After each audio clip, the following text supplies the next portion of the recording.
So we watched the State of the Union last night, obviously, and there's just no question that Donald Trump has got a genius for politics. I'm not saying he is a genius, but he has got a genius to politics, for politics. Proof, if we needed any proof, I mean, he beat all those great Republican candidates. He then beat Hillary Clinton. You can say, well, she was a terrible candidate, but he chose his moment. He chose his spot when he was going to run for president, and he picked the time when she was running, and he went after her. Last night, and the other thing that I keep saying about Trump is that he learns stuff, you know, he really does. He comes into a place, he comes into a situation, and he learns how to do it. And he's gotten better at doing what he does. Yesterday, the State of the Union was like, it was like a mousetrap. It was a brilliantly constructed piece of work, obviously by Stephen Miller and his other speechwriters, but also obviously by Trump, because he knew what the Democrats were going to do. He's not fooled. He's been watching them. He knew how they were going to react. And so he was able to give a speech about unity while constructing the speech to guarantee that Democrats would make themselves look like absolute crap. I mean, they looked awful. You know, there was an article in the Daily Caller by a lady named Amber Athey, and she wrote a piece, 5 things the Democrats refused to clap for. Let me list them.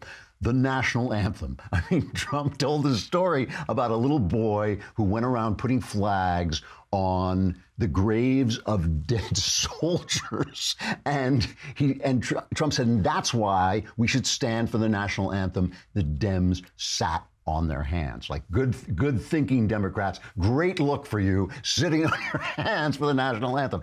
Second, God. Trump said our motto is in God we trust. Democrats, nothing. Better than the Democratic National Convention when they booed God. That was bad. But this, it's just embarrassing. Tax cuts, they don't like tax cuts. We've heard from Nancy Pelosi, and her dentures were almost falling out as she was grumbling and muttering to herself. She doesn't like people having their own money. And my personal favorite was when Trump talked about record low black unemployment, and the Congressional Black Caucus sat on their hands because they don't like Trump. It's like, but you know, never mind if we have the dignity of a job. We don't like you, Mr. Trump. I mean, that's basically where they're coming from, and people see it. People see it and they get it. And veterans was another one. He talked about giving veterans choice in their healthcare system.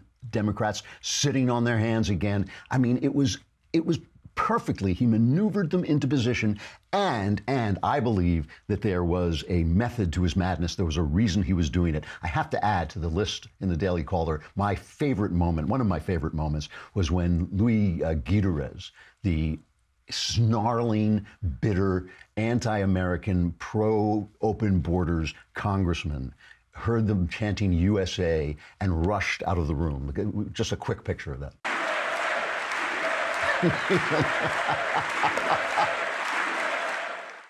Run, Luis, run for your life. USA is coming after you. Run away. You know, every now and then, with all the drama and hysteria of the press and all the drama of politics, it's good to pause and remember for a moment just how well things are going for conservatives and for America and for the conservative vision of America, which is the founders' vision of America. It's good to remember just how entertaining Trump is. And the most important thing of all, it's good to remember how much fun I personally am having during this presidency. Because isn't that what we're all here for, to make me have fun? Absolutely. Trigger warning, I'm Andrew Klavan, and this is The Andrew Klavan Show. I feel hunky-dunky. Life is tickety-boo. Birds are winging, also singing hunky-dunky-doo. Ship-shaped, ipsy-topsy, the world is zippity-zing. It's a wonderful day, hurrah, hooray! It makes me want to sing. Oh, hurrah, hooray! Oh, hooray, hurrah! All right, it's Mailbag Day. We got some great questions in the mailbag, and I will answer them all. And I will answer as many as I can, but all the answers will be correct because they're guaranteed 100% correct. They will change your life. Some days for the better, some days, you know, you're on your own. But I had a lot of fun last night. That show was really fun. I mean, it was great to sit around and talk to the guys. Before the show, I was thinking, I said to Jess, our beloved makeup lady, and if I may call you my friend as well, we were sitting and talking in the chair, and I said, State of the Union, not the most exciting, moment in the political year. I don't know if we're going to have anything to talk about. And she said, are you kidding me? You guys, you're like a family. You're constantly talking, arguing, squabbling about everything. And you were right. That was exactly the way it was. I always love talking to the guys. I love arguing with them. I love hearing their point of view. There's never, not Knowles, but you know what I mean. And he brings the cigars, so we have to let him in. And I just really had a good time. And then when Dennis showed up, Prager showed up, it was kind of like, it was almost, I've always been a little starstruck with the great conservatives. I was at a party in New York once, and I saw some famous conservative, and I said to a pal of mine, wow, there's so-and-so. And he said, you've met Clint Eastwood. And I said, yeah, but he's not a conservative intellectual. When Dennis walked in, I was like, there's Dennis Prager, So it was really, really fun. I had a great time, and I hope we do more of that, because it's just, I just like to talk to the guys. It's really fun. Tripping.com is a great service, and I know it's a great service because they took out ads on my podcast, Another Kingdom, and so I got to very familiar with what they do. I love to travel. I travel around. Sometimes I'll stay at a hotel, but I have learned over the years, especially when you're traveling with your family, that a hotel takes you out of the place you're in, because all hotels are cookie cutter.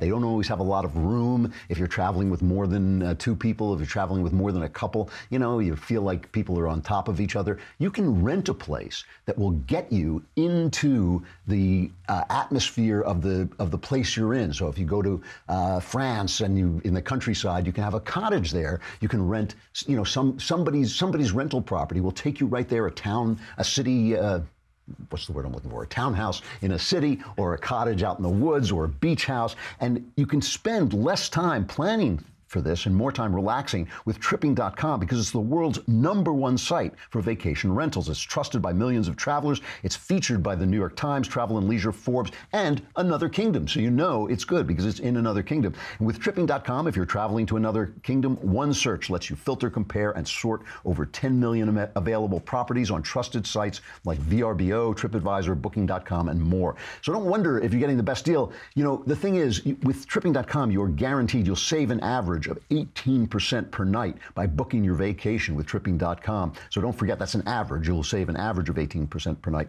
So don't forget, if you want to save time and money while booking the perfect vacation rental for your next trip, head to Tripping.com/Klavan right away. And I know what you're saying. You're saying, sure, do I want to go to Paris? Do I want to go to Rome? Do I want to go to the woods? And how do you spell Klavan? It's Klavan. So it's Tripping.com/Klavan, Tripping.com/Klavan. Let them know we sent you. That helps our show, and it will also help you find a good place to go on vacation.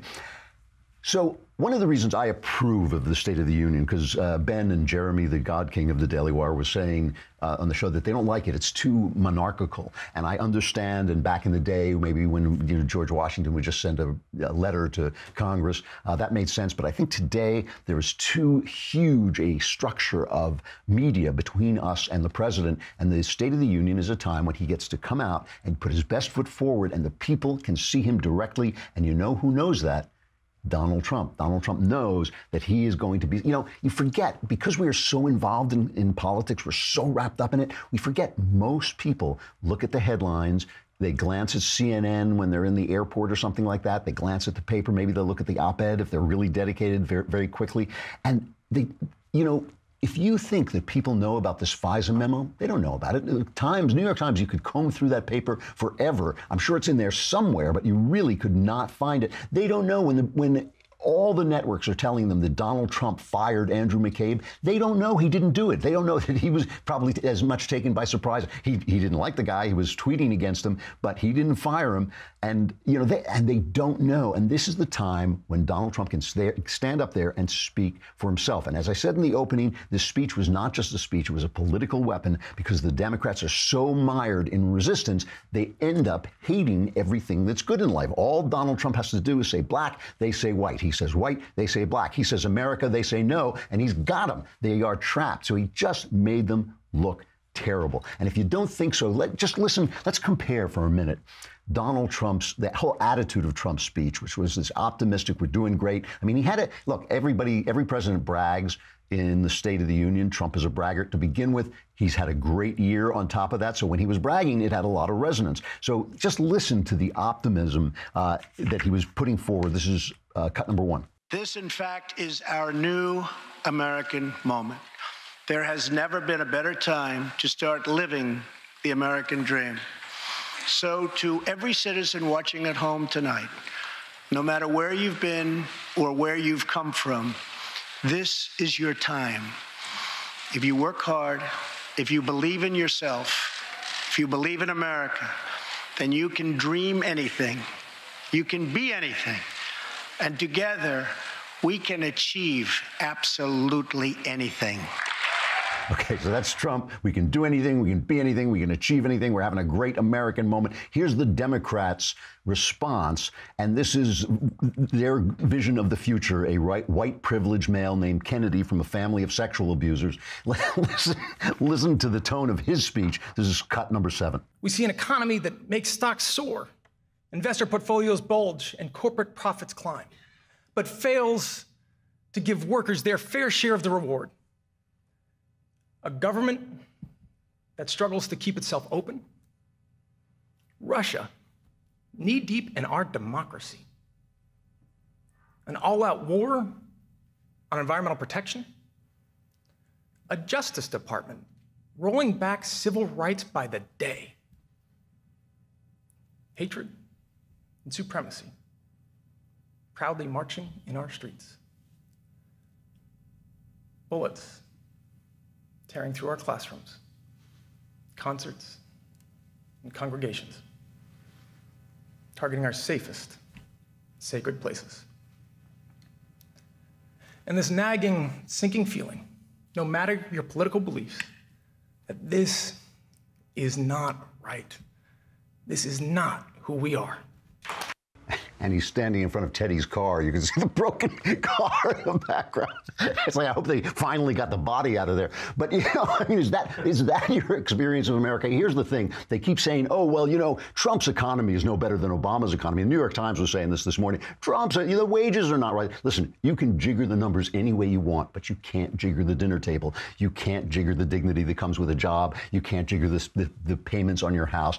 People know that things are going better now than they were going during Obama's economy. If you remember, I remember when Trump was running for president and they said, oh, the unemployment is at whatever it was, 7%. And he looked out and he said, if unemployment were at 7%, this room would not be filled. I mean, this is not the experience that people are having, and they're not having that depressing experience that guy was talking about. So, all right, what's the point of all this?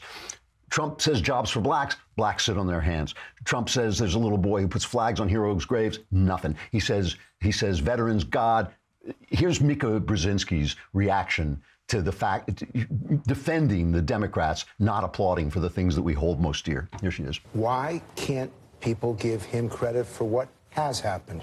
Why can't they give him credit for a speech that went that people had a chance to see? If you're a Democrat, there's something there for you. If you're a Republican, there's something there for you. That it had specifics. I think because he's literally screwed everybody in that room over a few times too many. He's been vulgar. He's been racist. Fair, but this he has accused one of the senators in that room of giving sexual favors for money. He's insulted the wife of a Republican senator in that room in the worst way possible. What about the speech? Your job, what you do, Frank, is you read rooms. You tell me what about the speech? That room is supposed to respond like this to the great dictator? Yeah, that's not what I saw. I didn't see any great dictator. I mean, you can tell us that he's an authoritarian. How is he an authoritarian? What has he done? Name one thing that Trump has done that has made the executive branch stronger. He keeps making it weaker. He keeps handing over things to Congress. He keeps dialing back the government. So there's no great dictator. You applaud for the flag. You applaud when things are going well, when people get tax cuts, when people get jobs. You applaud. And if you don't applaud, so what was the point? The point is immigration. He's now got this deal, and he puts the deal on the table in front of the camera. He says, I am going to give 1.8 million illegals a path for citizenship. This drives his base nuts. His base doesn't want this. Ann Coulter is yelling, this is a terrible, terrible thing, okay?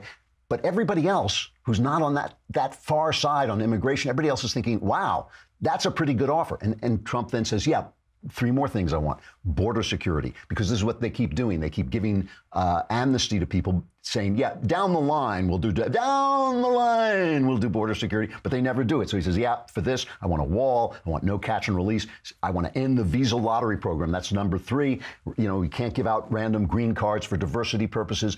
And I want to end chain migration where you can bring in your family, because that's absurd. Once one guy comes in, everybody comes in. And they say, well, he can't all come in that year. That's not the point. We all know what this is about. And so now people are thinking, hey, that was actually a compromise. He just offered a compromise to people who won't clap for the flag, to people who won't clap for God, to people who won't clap for veterans. And when they turn this down, and they will, and he knows they will, he just goes to the people and says, hey, you know, what do you want me to do now? I offered them almost 2 million amnesties.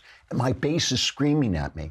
What am I supposed to do? We've all seen now that they're intransigent. I mean, Joy Reid at MSNBC said it best. She sent out a tweet. She said, church, family, police, military, the national anthem. Trump is trying to call on all the tropes of 1950s era nationalism. The goal of the speech appears to be to force the normalization of Trump on the terms of the bygone era his supporters are nostalgic for. So they don't like the church, they don't like family, they don't like police, they don't like military, they don't like the national anthem, and they don't like an immigration compromise. I mean, it was masterful manipulation. Speaking of which, give your wife flowers on Valentine's Day. And don't tell me, oh, you want to give your husband flowers. Give your wife, give your girlfriend flowers on Valentine's Day.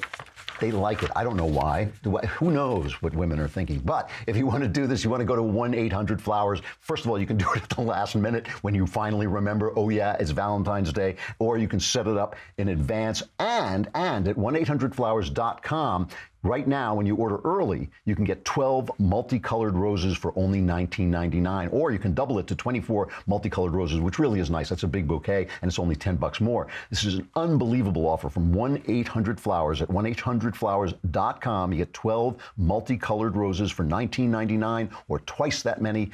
I can't tell how much that is. I majored in English, but it's only $10 more, so it's only $29.99 for twice as many. Roses from 1-800-FLOWERS are picked at their peak and shipped overnight to ensure their freshness and her delight. Call to order a dozen multicolored roses for $19.99 or upgrade to 24 multicolored roses for only $10 more. Go to 1-800-FLOWERS.com, click the radio icon, and enter the code. It's Klavan. You know, why don't think of a simple code that you know how to spell? It's Klavan. That's no E's. There's no E's in Klavan. Let me tell you, when I was a boy, I walked naked to school in the ice storms. It's 1-800-FLOWERS until I was arrested. I don't know what that was about. 1-800-FLOWERS.com, code Klavan, a good deal for Valentine's Day, not just for you, but for the lady in your life. So he's caught out the Democrats. And of course, when you catch out the Democrats, you catch out our friends in the media, because they're the same people, right? That's just the communications branch of the party, the networks and all the rest, and CNN. The speech got a 75% positive response from actual human beings. 75% looked at Donald Trump, who everybody's supposed to hate. His ratings are so low. They loved this speech, 75%. Here is a montage that we at the Daily Wire, for your delight, put together that is a sampling of press reaction. He was selling sweet-tasting candy with poison in it. His words will float up like smoke from a fire and dissipate. In 24 hours, 48 hours, 72 hours from now, we'll see the typical recklessness, the looseness, the tweet out of left field that will extinguish this moment. This guy doesn't look happy, does he? Normalcy from our minds. It's him reading off a teleprompter. There's some things he says that sound like him, totally, you know, and he'll throw in a beautiful and an extra totally, but you can tell he's reading it. He doesn't own it. I thought it revealed Donald Trump's deep and almost sort of sad obsession with being liked. Blue blood moon, I think is what it is. Rising, yeah. The last time it was visible in the United States was in the 1860s, and I think we are as divided now as we were then. No mention of Russia, given what's going on in the last couple of days in the streets. No mention of Turkey. No mention of the Philippines. This selective principle doesn't wash. But no mention of Europe, no mention of climate change. Here we have a president in 2018 advertising the coal industry and not talking about the future. I mean, how that is appealing to anybody. More than anything, it was a speech delivered almost from an alternate reality, a fifth dimension. I think his rhetoric last night set things back, did not advance the ball forward, because while on immigration, while the tone was an attempt at bipartisanship, the way he sold immigration really offended a lot of Democrats. So if 75% of the people think the speech was great and you feel that way, should you hire some people who maybe reflect the people that you're, talking to? The reason they don't do that is because they don't feel that they're reporting the news. They feel that they are telling you how to think. They're explaining to you from their high perch of wisdom that what is the right and proper thing to think. And the problem they have now is that Trump is a communicator. He is one of them, essentially, and he knows how to do this stuff. The stories that he told were amazing. I mean, some of the stories, Dennis Prager was saying that he actually choked up. And of course, the one that got everybody was, I don't know how to pronounce it, Seong-ho, who I mean, this story, if I had written it, people would say, dial that back a little bit, right? He's a North Korean guy. He's trying to steal coal from a railroad car to barter for food because he's in North Korea, and he passes out on the train tracks, exhausted from hunger, and a train takes his leg off, right? And he has multiple amputations without any morphine. He's going through this hell, and his brother and sisters are giving him food, and they're eating dirt. I mean, it's just an incredible story. He's tortured. He's tortured by the North Korean authorities because he went to China, and they tortured him because they wanted to know if he had met any Christians. And a great line, probably from Stephen Miller, Trump says he had met Christians and he resolved to be free. I mean, that is a beautiful, beautiful line. He traveled thousands of miles. I've heard these stories of guys who do this on his crutches, and now he has new legs and he stands up. And is this just a picture we have, or it's just a photo of him holding up his crutches in defiance and victory? I mean, this is the way Democrats talk. This is not the way Republicans talk. Paul Ryan, God love him, he is the way Republicans talk, with a pointer and a graph, and he sits there and explains the facts. Ben, again, he says facts don't care about your feelings, and he's right. But in a democracy, feelings are facts because they motivate people to do things. And Trump gets it. He's not pointing at things. He's saying, you want to know what North Korea looks like? Looks like that guy. Because guess what? Nobody ever crawled to get to North Korea from South Korea. Nobody's ever tried to escape from South Korea to North Korea and gone through this stuff. And it tells you who Kim Jong-un is. George Soros is telling us that Trump and Kim Jong-un are the same. Nobody's crawling out of America, not even Lena Dunham, not even like Hollywood people. You don't see, they're showing up in Hollywood in their black dresses, but they ain't trying to get out of America. They're trying to stay because things are going well. I mean, this is the thing. When I lived in England, I remember, I've told Rob the story, but I don't think I've said it on the air. I was standing on a street corner, and it was a beautiful day. And you don't get a lot of beautiful days in England. I mean, it rains something like 60, 70% of the time. And it was just gorgeous. And I turned to the guy next to me, who was he was kind of an old-fashioned Englishman with the umbrella and the suit and everything. And I said, lovely day. And he said, it won't last. And I said, it's the weather. It's not supposed to last. The weather doesn't last. Well, the same thing is true in politics. This is tremendous fun. This is Trump at his Trumpiest. This is conservatism winning. This is the economy taking off. This is people becoming more free. Don't forget to have it. It doesn't last. Politics is like the weather. Things change. Things will get worse. Things will get better. This is a good day. This is a good time. Don't forget, while you're screaming at the Democrats, scream at the Democrats because they deserve it, but don't forget, while you're screaming at the liberals, have a good time. Remember to enjoy it. This is really a period of victory for us, and it's great. And you may say yes, but why do you look so terrific? And it's because I work out constantly. I work out all the time, because when you're my age, if you don't work out, it's like the last scene in a Dracula movie. You just crumble to dust. There's just not that much standing between you and the end. So you got to work out constantly, and a great way to do it is using Beachbody On Demand. It's an online fitness streaming service that gives you unlimited access to a wide variety of highly effective, world-class workouts personalized to meet your needs. It also includes extensive nutritional content, all proven to help people achieve their health and fitness goals. Beachbody On Demand is a total package, which will help you become the total package as well, with familiar exercise brands. I don't know how to pronounce this one, P-I-Y-O, but I do know P90X. It's insane. Insanity, also insane. That's why they call it Insanity. 21-day fix. And this is something, like you can put it on your phone. I like it because I can put it on the phone. You can just take it to a hotel if you're traveling. You can do your workout. And you can use it if you just want to get in shape for something, or like me, you just don't want to die. You want to continue to be able to stand upright and move. And workouts range from cardio to weight training, yoga, low impact, and even dance. And there are over 600 different ones. You can sort them by type of workout or favorite trainer. Right now, my listeners can get a free trial membership, so that's pretty cheap. Free is about as cheap as you can get. You can text on your phone, Andrew, to 303030. Text Andrew to 303030, and you'll get full access to the entire platform for free. All the workouts and nutrition information free. Just text Andrew to 303030. Andrew does have an E. There is E's in Andrew. There is an E in Andrew. The mailbag is coming up, but we have to say goodbye to Facebook and YouTube, which means you can listen to it, but you won't be able to watch the beauty of it unfold in front of you. You would if you would only subscribe to thedailywire.com for a lousy $10 a month. And not only does that, if you do it for $100, you get the whole year plus Leftist Tears tumbler. Nobody uses this for an ashtray, my friend. They use the Crowder mug for an ashtray, as you saw last night. This, they just use to drink the Leftist Tears, and the ashes don't taste good, so we put them in the Crowder mug. But with your subscription, you also get to be in the mailbag. All your problems will be solved. Your life will be so much better, or not better, but different. It'll change. So come on over and listen to the mailbag. It's coming right up.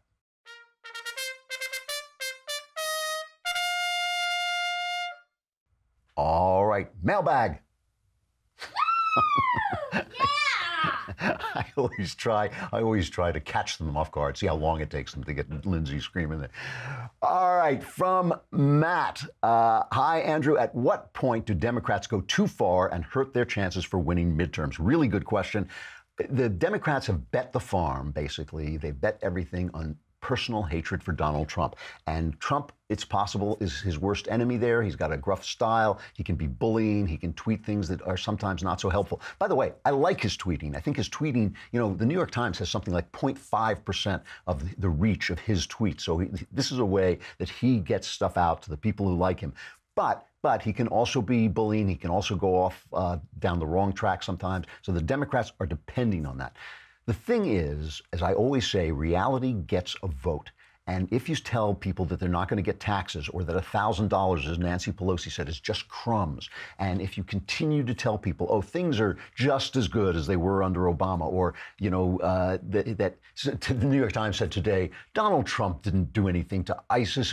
He just continued Obama's policies. That is nonsense. That is nonsense. Read any of the books by the soldiers fighting under Obama, and almost all of them will talk about how he hamstrung them with rules of engagement that made it almost impossible for them to do their jobs. Obama himself said that the ISIS was going to be a generational problem. It may be a generational problem, but not from territory. And that was their big sell, because Trump and Mattis took that territory away. So reality has a vote. So here's what I think. I think that if Trump can just control himself just a little bit, and it's an open question, I think, and the economy holds good, and he continues to put forward things that the Democrats say are awful, I think as this tax cut kicks in, it's going to really jumpstart this economy. It's really going to help people. People's wages are rising. It's another thing the Times said. They're not rising any faster than they were with Obama. You can jigger those numbers, but like I said, you cannot jigger the dinner table. People know when they're eating well and getting a vacation. They know when that's going on, and it's obviously going on. You can smell it everywhere. You can see it on people's faces. So if this is all they've got, there is a chance they could genuinely blow the midterms, in ways that we don't even imagine. Usually the president loses some guys that they're in the midterms. They've been talking about a blue wave. Right this minute, I'm not thinking so. You know, there's still a lot of time left, still a lot of ways to go. So the thing is, it's not whether they go too far, it's whether they only have one trick. And when you're sitting for the flag and you're not clapping for God and you're not clapping for little boys and you're not clapping for people who escaped from North Korea, your only trick is the resistance. Your only trick is depending on people to hate Trump. And I don't think that's going to hold up all that long. From Samuel, dear King Klavan, I think that's concise. You know, that contains all the other titles. Do you believe in individual vocation? In the words of Benedict XVI, we all have a universal call to holiness, but does God have any more specific demands of us, excluding the more general things like prayer, charity, faith, etc.? If so, what are they, and why do you think they are these things as opposed to some other things? I definitely think we have individual vocations, but I can't tell you what they are because they're individual. I mean, obviously, the things like charity and faith and prayer, those are things that all of us should partake in, and I think they will connect us to God and to each other. But your individual vocation is your individual vocation.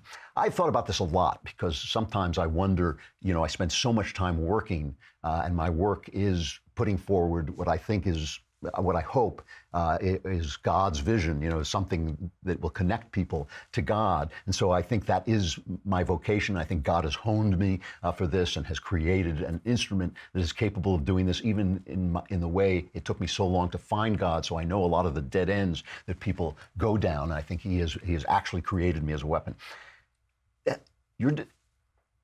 Here's the way I think about it. Okay, Jesus said, unless you become like a little child, you can't enter the kingdom of heaven. And did that mean you should become like, you know, stupid or, you know, not walk or something? No, it meant you should become the person you were meant to be, the person that you were when you were born. As they say in Zen, they say, what is your original face before you were born? That's what Jesus wants. He wants you to refine that person.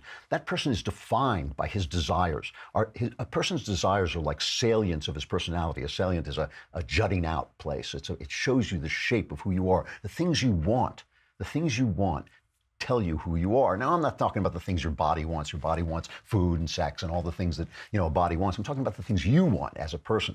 And the mistake that people make is that they let those desires become connected to the things that they desire instead of keeping them connected to God. Because God gave you those desires to show you where to go. They're like a guide inside you. They will carry you to God, and they will carry you to the things God wants you to do. And it doesn't have to be your job. You know, with me, my work and my life are so intertwined, it's hard to tell the difference. But it might be family, it might be other things that you do, it might be charitable work that you do in your spare time. It might be a million different things, but you know it by following your desires, but connecting those desires to God. I'll tell you a funny story. When I was a kid, I think I have told this story before, but I was watching with my family. My father was in show business. He was a radio DJ, and I was watching a guy do an ad for toilet paper, and he was dressed up as toilet paper, you know, and my mother turned to my father. My mother was a little snooty, and she said to my father, "Would you do that?"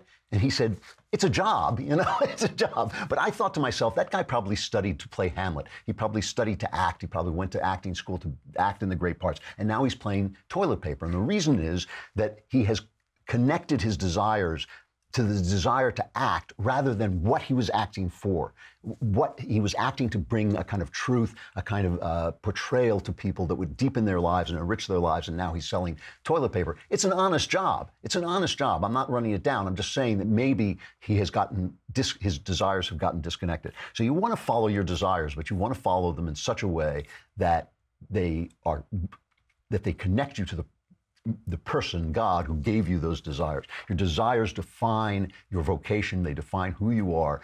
Just don't separate them from their source, because that's the supply line of truth that takes you where you want to go. Each person comes with a pathway to God built into him, and it is defined somewhat by your desires. That tells you where to go. So I believe, yes, you have a vocation. It's just a short answer. I just should have said that, right? I just should have said yes. From Joshua, dear Dark Lord of the Light, Klavan with an E, or is it Klavan with an A? That's a stupid question. Are you not listening to me? I am an atheist. However, I recognize that the West is built on the confluence of Judeo-Christian and ancient Greek thought, so I'd like the foundations to be solid.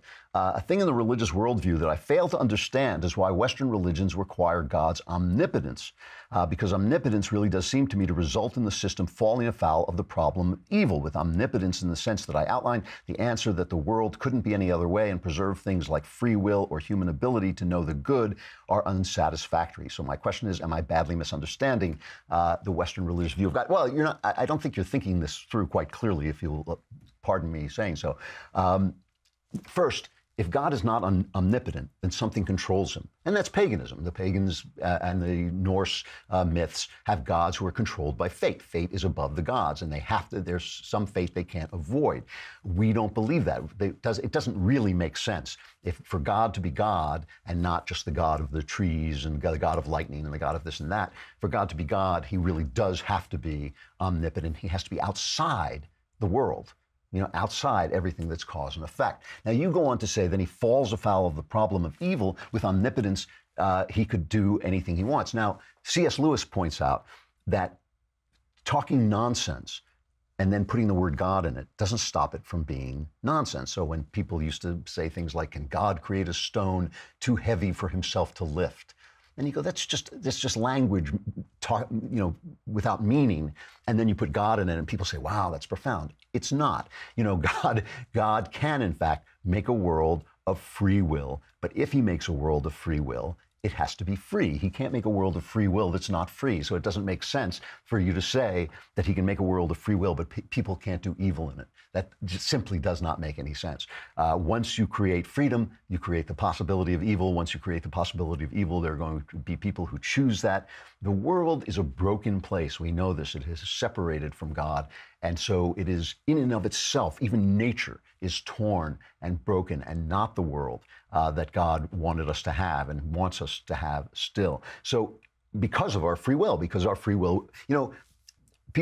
sort of say that Adam sinned and therefore we all sin. I don't actually believe that's the way it works. I believe that once you start on that path of sin, we all are born into it, basically. We're born living on land that was stolen from somebody else by bloodshed. We're born, with desires that have been acted out in bad ways, and we don't know how to how to teach our children how to live right, and what the rules are and what the rules aren't, and how can we be free but still have rules.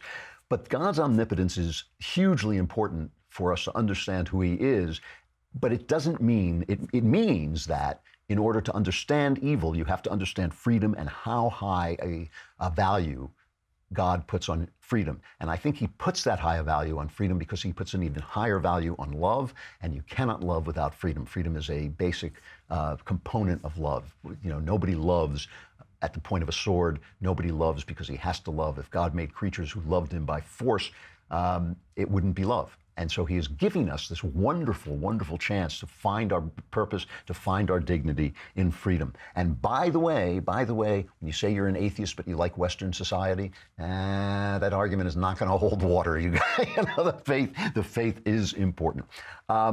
Okay, from Patrick. Hello, Andrew. There are no E's in Klavan. I've listened with rapt attention to your recent talks on why the old classic movies, which relied more on witty and engaging dialogue, are much more entertaining than today's fares, which require nothing by way of clever dialogue. I would put forward that, ironically speaking, it was the production code, the Hays Code, they call it, instituted in the early 30s, which may be largely responsible for the quality of the dialogue in movies until the code died out in the late 50s. By making it hard to explicitly express sexual content, movie makers were forced to convey indirectly and non-verbally on-screen sizzle, and in doing so, their approaches were quite clever. Being forced to tone it down actually brought out more creative ways to convey more sensuous content, making it even more sensuous because it wasn't explicit. This is one of the great paradoxes of art. All artists long to be free.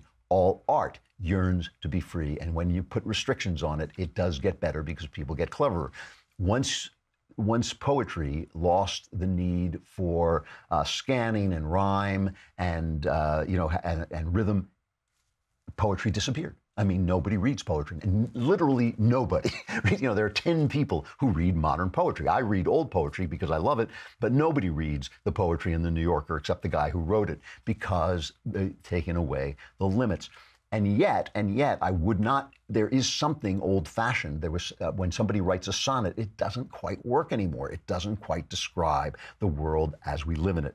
So yes, the Hays Office, which was a foolish and stupid thing to do, made the movies better. There's simply no question about it. If you brought it back today, it would make the movies irrelevant. I mean, they're already irrelevant, but you couldn't depict life as we live it and as we know it to be with the Hayes office in place. So it's just entirely possible that nobody forced poetry into sonnet form. It just was the way it was. It's entirely possible that simply the mores of the time would have toned down the sexual content of movies and made them better.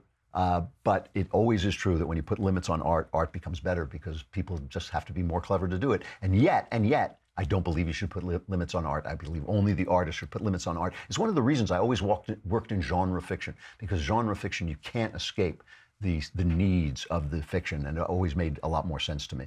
Do I have time for one more? Not really. Some good questions, but we'll have to move on, I think. Yeah. All right. Let's do Tickety-Boo News. All right. Hey, we'll just sit here, you know.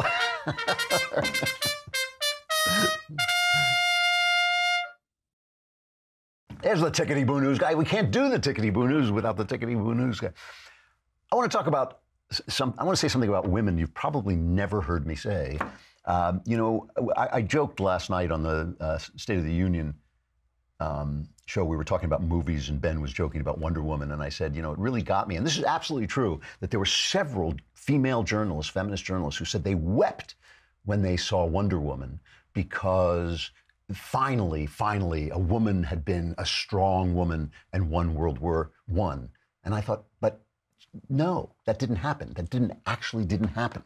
And one of the things that so bothers me about the feminist movement is that it takes place here, where women are free, where they can do whatever they want, where really women do not have a problem that government can solve anymore. In the same way blacks don't have problems that government can solve anymore. And it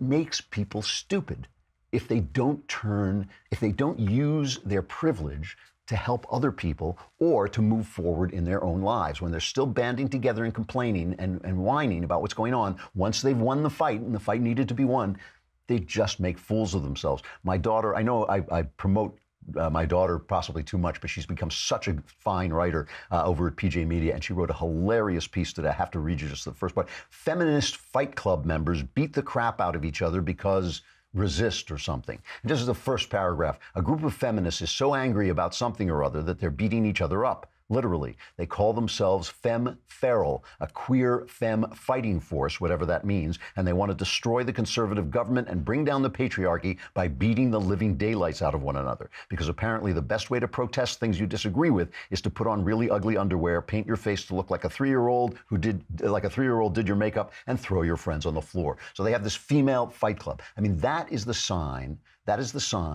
of people who have nothing to protest, who have no problems. And I just want to read you this from Britain's Independent paper. At least 6 women in Iran have been pictured protesting the obligatory Islamic headscarf by publicly taking off their hijabs and waving them on sticks. There's one, the 31-year-old protester who we've all seen the pictures of her taking off her hijab. She's known as the Girl of Engelhard Street. She was later identified as Vida Movahed, took off her headscarf on a street in the capital, Tehran, and she was detained for several weeks before being released from custody. And you can bet being in an Iranian prison is not a walk in the park. One of the women taking part in the protest was arrested after staging a protest on the same busy street in apparent solidarity. Narges Hosseini was arrested within 10 minutes of removing her hijab, along with 2 people filming her. Iran's foremost human rights lawyer told The Guardian. Ms. Hosseini was pictured wearing a green wristband, an apparent reference to the Iranian Green Movement, which rose in protest after the 2009 presidential election. The thing I wanted to say is that because we're here in America where women have it great, that we start to look at women through the lens of feminism as being talking about this useless stuff all the time, whining, complaining, angry when they have nothing to be angry about. And it kind of lessens your respect for women as women. But you have to remember that that's not women. It is just feminists. These women, what they're doing in Iran is so courageous. I do not know if I would have the guts to do what they're doing, and they are doing it so they can be free, because they're not free people, and they're trying to have the freedom and dignity that people have all over the world. You know, that people have in better places than Iran.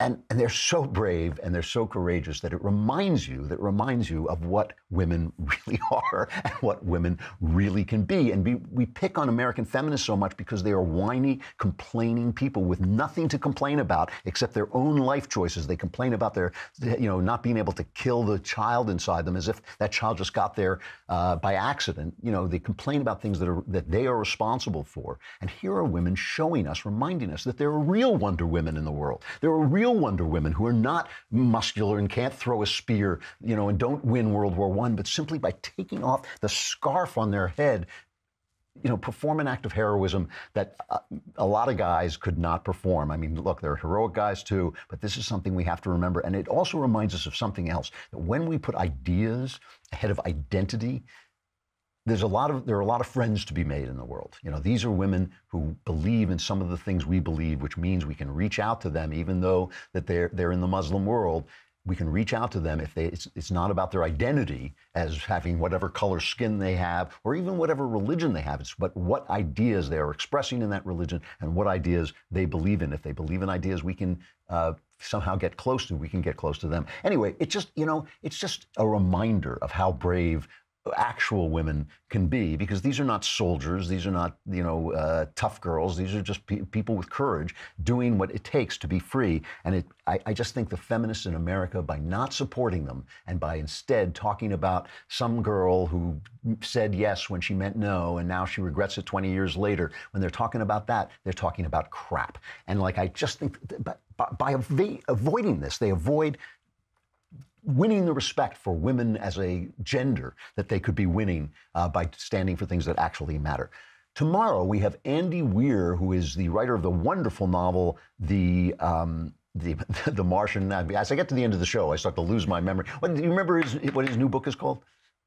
Artemis, thank you. Artemis is his new book, really entertaining book about a moon colony. And we had a great conversation about how he kind of got around the publishing world after he had given up on a writing career. So be there for that, and be there for just all the entertainment that we deliver, because we are having fun now. I'm Andrew Klavan. This is The Andrew Klavan Show. I'll see you tomorrow.